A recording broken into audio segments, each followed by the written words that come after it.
berteman, ada salah dan hilaf.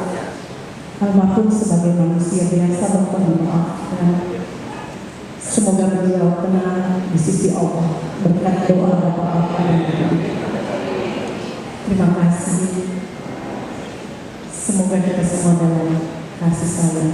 Assalamualaikum warahmatullahi wabarakatuh.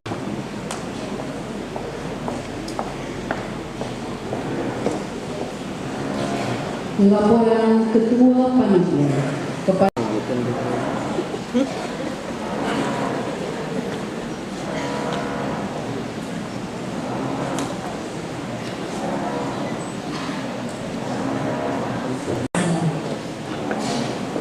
yang terhormat Bapak Sekretaris dan Satuan Kota Makassar, para undangan dan hadirin yang kami hormati, peroleh dari Bapak Wali Kota Makassar selaku penasehat dan